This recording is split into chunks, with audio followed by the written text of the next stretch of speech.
Now, have you ever found a flooded mess underneath of your sink and you're trying to figure out where that water is coming from? Well, a lot of times it's dripping out of the bottom of the garbage disposal. And for me, that's exactly what was happening. The other thing you might notice is when you go to turn your garbage disposal on, you might hear some humming, but it doesn't actually engage the garbage disposal to do its job. So in this video, I'm going to show you just how quickly and easily you can go about replacing a garbage disposal. I'm going to break it all down for you so that you fully understand it. And I'm also going to go over a really big mistake that while this is a super easy job, you really want to avoid this happening, because if you don't, you're going to end up with a flooded mess all over again. So let's go ahead and jump right in.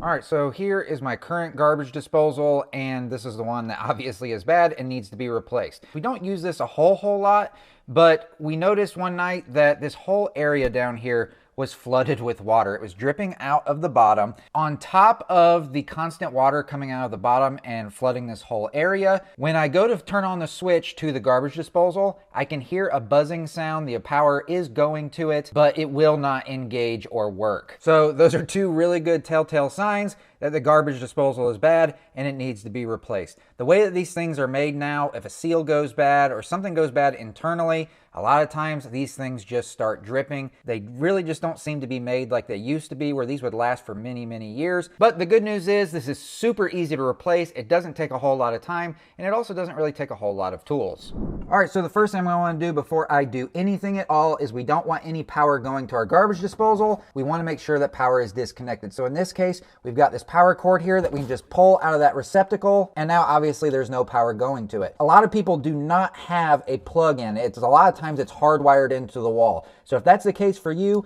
you definitely want to make sure that you're still cutting off the power. You'll have to go to your breaker panel to find the circuit breaker that sends the power to your garbage disposal and turn it off. And we're also going to need to keep this cord. We're going to have to remove it from this current garbage disposal and put it into the new one, because oftentimes they do not come with a new cord. All right, so now that the power that's going to the garbage disposal is off, it's unplugged, now I can work on actually removing the old garbage disposal. All right, so I'm gonna start with this drain line up here. This is for my dishwasher. So all I need to really do is I just need to take my pliers here. I just need to put my pliers onto the two wings on that clamp, squeeze them together, then pull that clamp and move it out of the way. And then with those squeezed together, it's loose. And now I can just try and wiggle that drain line and twist it off of my garbage disposal, just like that. Now, something else to just really quickly note that I didn't mention just a little bit ago, I've already removed that drain line for my dishwasher.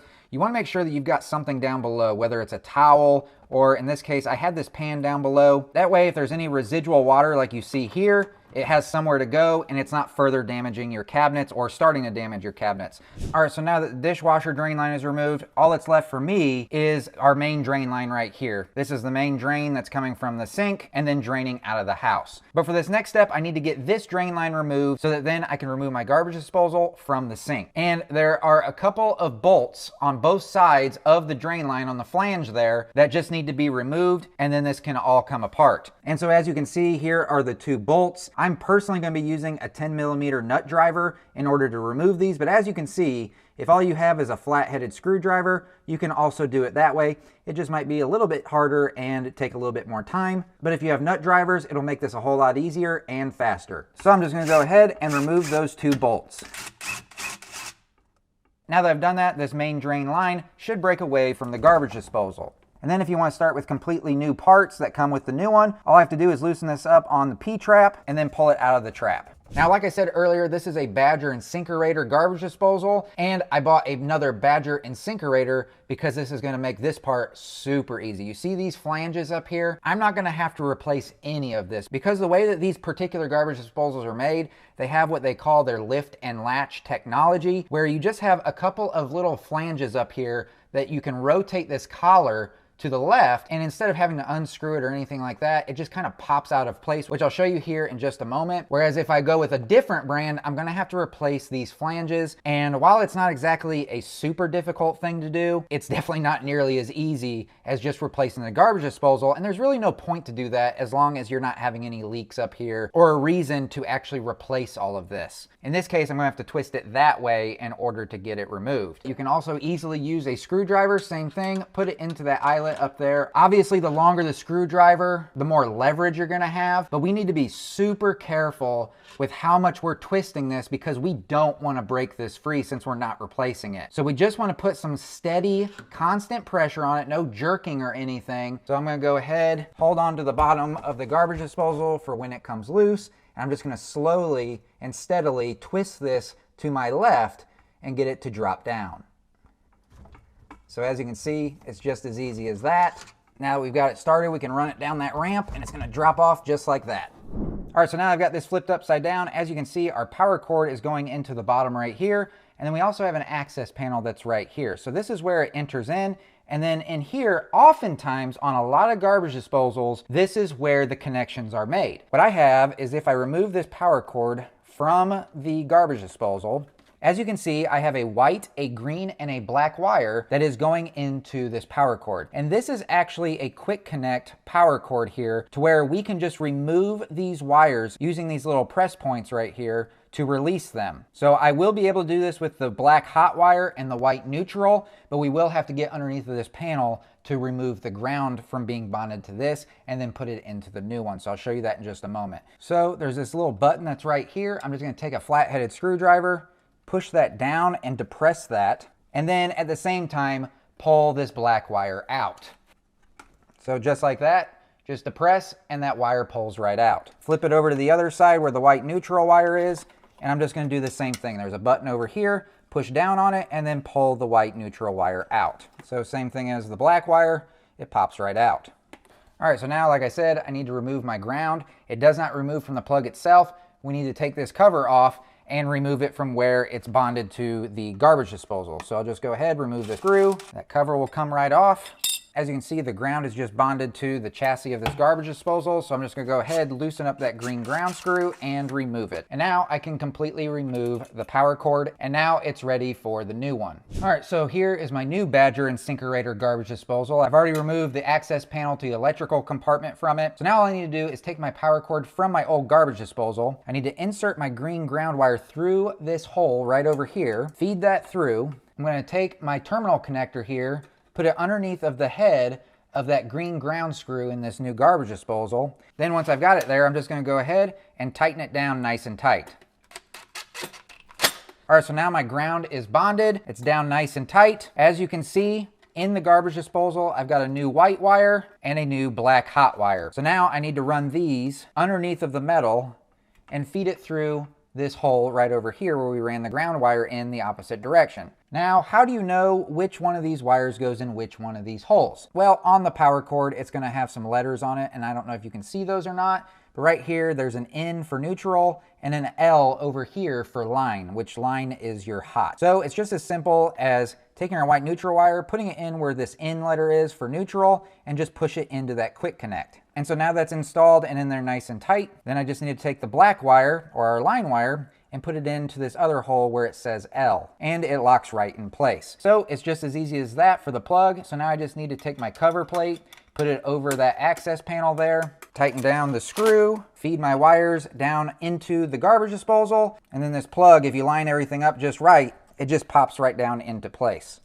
Just like that. All right, so now the wiring is done for the new garbage disposal. All right, so now I'm ready to install my new garbage disposal to the flange that's coming down from the sink. So now all I need to do is in the opposite way, in order to install this, is I need to take their lift and latch technology, line it up with this flange and these ramps, and then just get it slowly started. As long as all three, there's 3 different tabs on this that need to line up. So once you've verified that all 3 of them are connected to the flange, we can just turn it to the right. That's when we'll either go to this tool that came with it, or again, use our screwdriver to just finish it. And again, we just want to do this very lightly. We don't want to twist it too much because we don't want these flanges attached to the sink to come loose. And you'll know once you've got it tight enough because it's going to almost like pop or lock into place. And it's actually going pretty tight and I don't want to move this. So I'm actually going to take a second screwdriver, pull against it while I'm also twisting this to the right. So I'll kind of be pulling this one to the left and this one to the right to then further tighten it up. And so right there, it is locked into place. So now I can start hooking up all of my plumbing. Here is my new drain line. Again, it's just as easy as we'll take that new seal, put it over the end down here and slide it all the way up around that little corner or bend right there, and then slide it all the way to the end. Then I'll take my new flange here and do the same thing. Slide it all the way up and to the top, like so. So we've got our seal, our flange, and I'm gonna take the seal out of it, and then I'm just gonna push that through just like that. It can stay down towards the bottom because that's where it's gonna go. And then we'll take this seal, which there's two sides of this. You got a thinner side and a thicker side. You want the thicker side going up and into the top of where this tightens down. So we'll go ahead and put it on just like so. So this is also super easy to do. We'll just take our new drain line, push it down into the trap, get it lined up with where it's gonna connect to the new garbage disposal. Then I'll take my new bolts that connect the new drain line to the garbage disposal, put it through the holes on the flange, get them started by hand. So I've got those tightened down about as much as I can by hand, at least they're started. And now I can finish them off and tighten them down using my impact. All right, so now that's nice and tight and installed, and I'm gonna go ahead, retighten my trap to my drain line elbow and just spin that down until I can't turn it anymore, and that's gonna provide a nice tight seal. And now it's time to install the dishwasher drain line. But wait a second, this is where the majority of homeowners and DIYers make a massive mistake, is they'll get to this step, they'll go ahead and then reinstall everything, including their dishwasher drain line, turn it on, test it out, make sure it's working, they think it's working properly. Then when they run their next load of dishes, they find that their entire cabinet area is completely flooded. And that's because they skipped a step that they didn't think that they needed to complete. And that comes down to not everybody has a dishwasher drain line. So of course you don't want this to just be open all the time. Down inside of this hole where that gets connected is a little plastic piece that needs to be knocked out before this is installed up like this, which I personally did prior to installing this, but wanted to talk about it when we got to this step. So it's just as easy as taking a screwdriver and a hammer, knocking that piece out, and then that piece is gonna go down into the garbage disposal area. You just need to turn it upside down and get that plastic piece to fall right out of the top. If you don't have a dishwasher drain line, obviously you can completely skip this step. But as you can see, that was already done. So I can just go ahead and install my new drain line. In order to do that, I'm going to use my pliers again, put it on both sides of this clamp, tighten it down, which is going to loosen the clamp, and then slide my drain hose over the garbage disposal outlet. And once it's on there sufficiently, I'll let go of my pliers. That clamp will clamp down on it and hold it down firmly in place. And so now really all there is left to do is to go ahead and plug in our new garbage disposal. So now that's plugged in, we can go ahead, turn on the switch and try it out. Alrighty, I'm just gonna turn some water on so it's running into the new disposal. Look down below. I wanna make sure that I don't have any leaking coming from up here at the flange area. And of course, definitely not down here at the very bottom where it was coming out initially. So just let it run for a little bit, make sure that there's no leaking at all or any water beading. Now that I've done that, I'll keep the water running and go ahead and turn on the garbage disposal to make sure that it turns on and works. All right, so as you can hear, it is running and it is working properly. Just go down below again. Since we had it running, make sure it's not leaking anywhere, and I don't see anything, so we should be good to go. But really quickly before you go, I get asked this all the time down in the comment section, where do I get all of the tools and the materials that I use in my videos? Well, everything you saw in this video, from the tools to the new garbage disposal, some other sizes of this garbage disposal and brands, you can find all of that down in the description down below. I'll have links for everything that when you click on those links, it will take you directly to whichever one you clicked on, so you can check everything out that I use in this video and more. So again, for your convenience, all you have to do is click on those links so you can check it all out for yourself. Now, really quickly, if you found value in this video, then you'll definitely find value in a video that I did in the past, where I show you how I go about cleaning out my drain lines, and it's not with using chemicals, because at the end of the day, those chemicals, not only are they just a temporary fix, they oftentimes don't fully fix the problem or remove the clog. It won't be very long before it's plugged up again. So if you'd like to learn more about how the pros actually take care of this problem and how this fix will actually take care of the problem to where it lasts for many, many months, if not years, then check out this video right over here. When you click on it, it will take you directly to it. If that's not of interest to you, then click on this video right down here, because YouTube thinks it's something you'd be interested in. But I hope that you found value in this video, and if you did, if you could do me a huge favor, hit that thumbs up button right down below. And of course, if you have any questions or comments still, you can leave those down in the comment section. And I'll catch you all in the next one. See ya.